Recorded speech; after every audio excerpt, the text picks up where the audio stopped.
Joining us now is Kachi Ofia with stories trending around the world. Hello, Kachi. Good morning. Good morning, Dr. Abati. Good morning, Tundun. Good morning, viewers. Let's take a look at what's trending today. So ABC News suspended The View host Whoopi Goldberg for 2 weeks, one day after she drew significant criticism for falsely declaring that the Holocaust was not about race.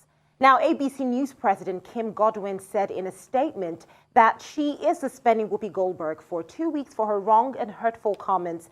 And while Whoopi Goldberg has apologized, she wants her to take some time to just reflect and learn about the impact of her comments. We have a clip of exactly what she said. Let's take a look at that. So 2 schools are being accused of banning books after one in Washington state pulled To Kill a Mockingbird off the required reading list after complaints from students and parents, including a former black student who said it made her uncomfortable, and a Tennessee school pulled the graphic novel Mouse out of their lessons on the Holocaust because it contained some nudity and some bad language. Personally, I'm shocked because, you know, given the story of Mouse, I'm surprised that that's what made you uncomfortable. The fact that there was some nudity and I mean, it's about the Holocaust, the killing of 6 million people, but that didn't bother you. But the naked I'm not sure that they don't use the naked part as a kind of a canard to throw you off from the fact that they don't like history that makes white people look bad. Well, this is white people doing it to white people. Yeah. So this is, you know, y'all go fight amongst yourselves, but don't, you know. There you have it. So between 1941 and 1945, Nazi Germany and its collaborators systematically, killed the Jews, basically. And this was a very, very tricky situation in the sense that till today, it's a situation that still affects them in every single way. So while the book Mouse was suspended as a result of its nudity, the conversation as to whether or not that was enough reason to suspend it was why Whoopi Goldberg even began the conversation in the first place. And then her saying that it wasn't about race, she apologized, basically stating that she should have said it was about both issues. She should have said the nudity was wrong, the fact that it was about race was wrong, as opposed to choosing which was right and which was wrong. I'm just astounded that anybody can say the Holocaust was not about race. And I think that, to her credit, she has expressed regret for that. And she's also in the past, why she might have made that mistake, because I tried to think about why a woman of her standing. I have a lot of respect for Whoopi Goldberg. I mean, she's one of the few EGOT holders. She has an Emmy, a Grammy, an Oscar, and a Tony. She's a phenomenally talented, accomplished woman. But I think why she said that was because she has identified as a Jew herself. So she's thinking, like a lot of black people who identify as Jewish, of being Jewish as a culture, as a religion. But if you read Mein Kampf, Hitler, which he wrote while he was in prison after the Munich putsch, Hitler went to great lengths to identify Jews, not as a religion or a culture. He was talking about them as a race. He talked about them in the most disgusting terms, as a race that is the greatest threat to the Aryan race. He had this pyramid with the Aryans at the top and us black people at the bottom. We were Untermenschen. So he found Jews that they had to be stopped. He banned intermarriage with Jews, banned Jews attending schools and universities, attacked their businesses and killed them. That was Kristallnacht. He made Jews wear a yellow star. They were attacked in many ways. So before we even get to the Holocaust was called the final solution. So that in itself suggests there had been different attacks on these people, racist attacks, anti-Semitic attacks. So for her to say it wasn't about race, I think she's also mistaking the fact that, yes, those concentration camps also had gypsies and homosexuals, people with physical and mental disabilities, in the concentration camps, not just Jews. I think that's what she was trying to say. But she should have said it was a racial attack against Jews, but other people that he found undesirable. Basically, what Hitler, in his sick, psychotic mind, was trying to achieve was this pure Aryan race. So if you're not of pure Aryan blood, if you have any kind of disability, you should be dispatched, i.e. killed. But that was such a misstatement on her part, and it seems to minimize what the horror that Jewish people went through. 6 million Jews were killed. I recommend this amazing biography, yes, by Joachim Fest, Hitler, how sick this man truly was.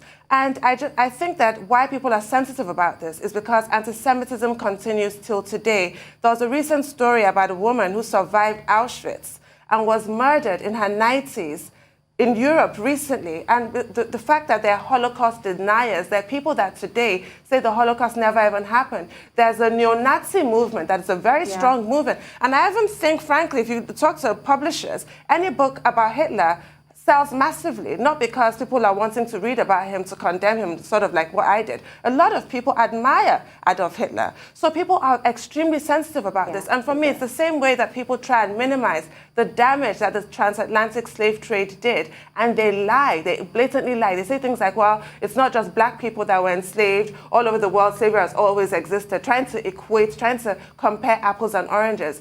Of course, slavery has always existed all over the world, but there were some particular factors of the transatlantic slave trade that made it particularly evil. For me, the greatest crime humanity has ever committed. So that is how Jewish people feel when people try and minimize their pain. Recently, Anne Frank was in the news, the late Anne Frank, this brilliant teenager who wrote the famous diary of Anne Frank.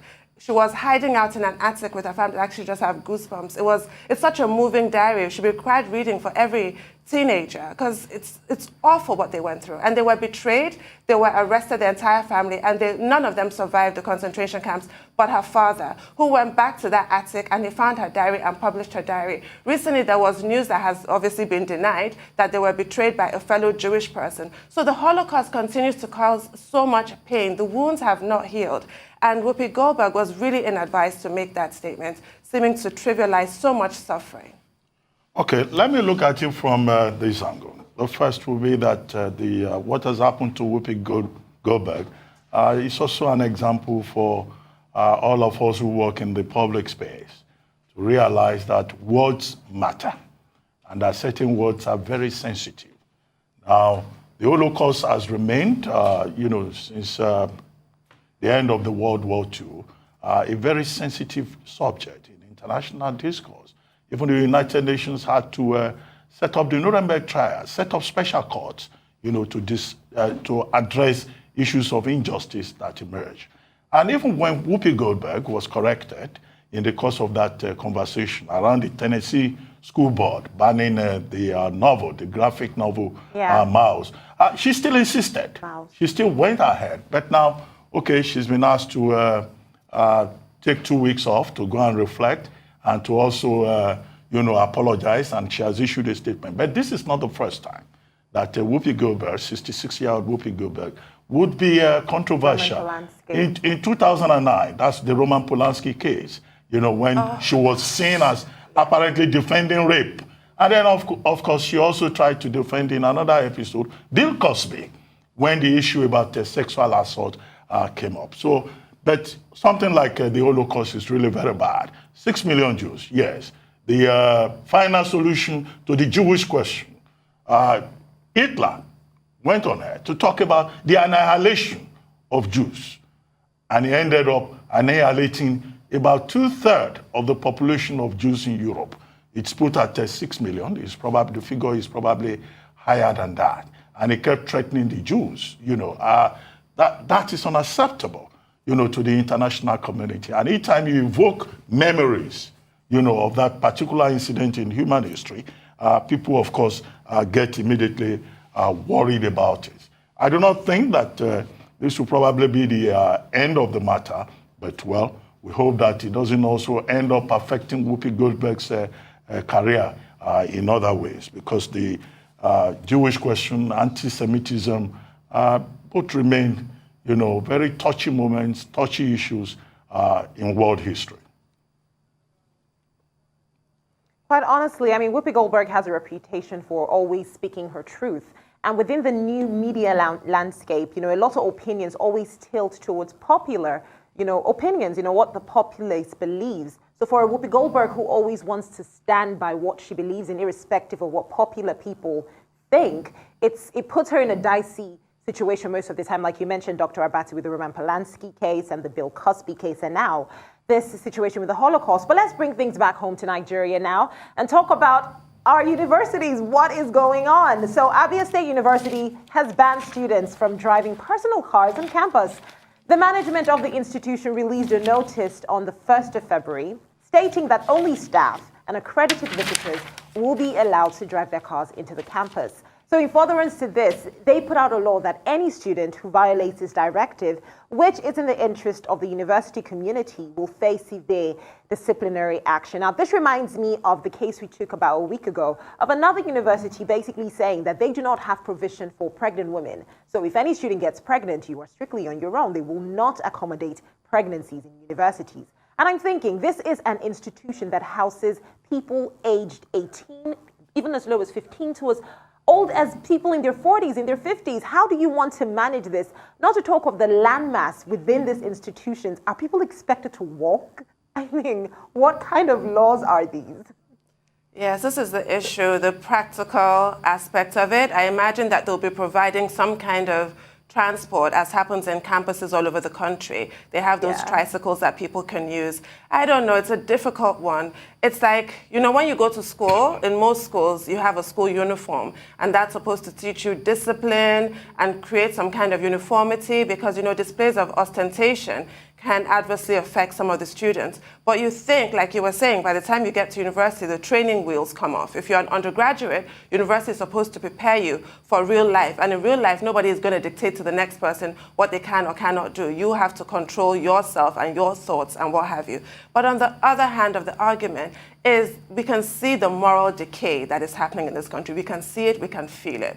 And if students cannot, you know, use their own common sense and avoid flashy displays of wealth, like that letter says, or their parents cannot control them, do institutions not have a right to put their foot down and make a stand against the kind of decadence that we're seeing here, which I think is what they're trying to achieve? Because we all say what's happening, the country is going to the dogs, we've lost all our values, and somebody's trying to make a stand against it, but it's like, oh, not like that. So there are two ways of looking at this. I'm not really sure where I stand, but I think if the school can provide alternative accommodation rather than require people to walk across, you know, these vast campuses, then I think I'm okay with it. Well, I think it's a very strange development that universities in Nigeria are setting rules about, you know, pregnancy, about virginity, and even about mode of transportation. The age of admission into university in Nigeria, I think, is 18. And under the law, you are considered an adult. Okay? So as an adult, don't you have the right to own property or to make your own choices? It's not a new thing. I mean, when we were growing up on university campuses, there were students who had cars, and there were those who, you know, focused on what they call a legitimate Benz. That is, you turn your legs into a Mercedes Benz and you trek around the campus, okay? And the whole idea was that, look, by the time you graduate from university, you know, you'll be a mature person. And the training, of course, is both in learning and in character. But in this particular case, in Abia State University, the university is saying, oh, they are opposed to the flagrant display of wealth. Well, it's not only through the vehicles that some students drive that they display wealth. You know, you can display wealth in some other ways too. And then at the same time, it's only in secondary schools, I know, that people talk about, oh, secondary school pupils should not come with phones. You know, they should not wear certain kinds of clothes. They should have a hairstyle, even for both boys and girls. But to see that that has now been taken to the university level is very strange indeed. However, what many will tell you is that, look, we have in our university campuses this Yahoo culture, Yahoo culture. All these boys who just want to get rich quick. And when they succeed, they go and buy flashy cars. And there have been cases of some of those university students being arrested. But that, again, should not push the university, you know, to go beyond its main mandate. Community rules can be defined. There could be regulations. Maybe a parking space will be provided, you know, for the students, or maybe certain rules will just be set up, you know, in terms of how you use personal vehicles on campus. Some students use those personal vehicles, their parents provide for them, or if they can afford, they buy themselves, you know, also for convenience. Some of these campuses, university campuses, are multi-campus institutions. Some of the students live within the community, and they have to commute from wherever they live to the campus. Even within the campus, you may need sometimes to shuttle from one campus to the other to receive lectures. So sometimes it's about convenience. It's not necessarily, about arrogant display of wealth. And persons should not be punished because they are privileged. I understand, about wealth on campus and all of that. If the persons, if it can be established that these are criminals, these are Yahoo boys, is there a student's affairs office that can step in, report to the relevant state authorities? But to say that, a young man cannot drive a car on campus and he must trek, that's like, a form of punishment. I think the Abia State University should take a second look at this, and see if there are rules that can be set in terms of conduct. Don't be a flash gazer on campus. Exactly. Well, I think we can take one last story, a very good one. House of Representatives members have commenced a process to increase the educational qualification of elective positions in the country. Now, the bill, which seeks to increase the minimum academic qualification for election as a president, governor, state, and federal lawmaker, has passed its first reading at the lower chamber of the National Assembly. So while sections 65, 106, 131, and 177 of the 1999 Constitution states that a person must be qualified for election into the aforementioned elective offices if he or she has been educated up to at least at the school certificate level or its equivalent. This new bill, which is sponsored by Adewumi Onanuga, a lawmaker from Ogun State, is seeking to raise the qualification to at least a university degree level or its equivalent. I'm just thinking, when people apply for jobs, oftentimes the qualifications go as high as a master's degree. It's just shocking to me that for our leaders, people who are supposed to be in charge of the policies and creating a system that is conducive to work, the standards are relatively low. It's really odd. I agree with you, Kachi. I think it is such a low standard. I think the idea behind that low standard was to avoid elitism and to create a level playing field for all Nigerians, so you don't feel like certain positions in this country are out of your reach, that being president of Nigeria should be within the reach of everybody. That's very good, it's very idealistic, but there are practical considerations when you set the bar so low. I'm thinking of Plato and that quote, the Greek philosopher, that said that if you're reluctant to participate in politics, you'll be ruled by your inferiors. And a lot of people with all the degrees, exactly. Yes, they choose to opt out because they just don't want, politics is so murky. They don't want to wade in those filthy waters. And this is how we end up, because even though it's a constitutional provision, it should really not be the norm. That should not be encouraged. I understand the thinking behind it, but it should not be encouraged. So I think it's a really good development from the House of Reps. And Dr. Abati wrote an article about this on Tuesday. I'm sure you're going to get into that. They've been reading you, Dr. Abati, because it's a good development. Our leadership has to reflect us as people. Nigerians are really aspirational people. Nigerians are highly educated people. Yeah. School search simply doesn't cut it. I get it, but no, yeah. Okay, the relevant sections of the Constitution are Section 65, Section 103, Section 131, Section 171, for different categories of positions: governor, deputy governor, House of Assembly, reps, and all of that. But the critical thing is as stated in Section 317D, where it is said that all you need, 131D, where it is said that a secondary school qualification, secondary school certificate, or its equivalent is all you need to occupy any major political office in Nigeria. And it's good to see that this is being addressed. Because the problem is in Section 318, which is the interpretation section. Section 3181, defining those other sections that I explained, said equivalent or its equivalent could be a diploma, could be attendance at a seminar, could be ability to speak English, or any other qualification that is accepted as equivalent in the consideration of the Electoral Commission. Now, that's too loose, that's too accommodating. The bar is set too low, and we have seen the effect in the quality of governance that we're getting. People go to the National Assembly, they just go there to sleep. There are people who are there who have been warming benches for years, for decades, because they have never made a single contribution to anything. They can't even ask the relevant questions. Go and check local government chairman. Some governors sound, very strange sometimes when they are asked to respond to issues. So, hence the argument that, look, we must raise the bar.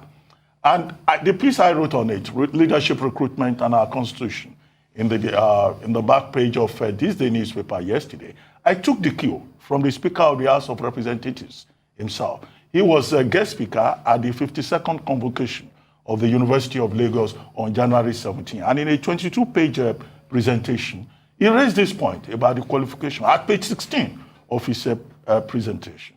However, it's a good thing that the House of Representatives is taking this up now, and with the leadership of Femi Gbajabiamila, the Speaker, we hope that we'll make some significant progress. It's gone through first reading.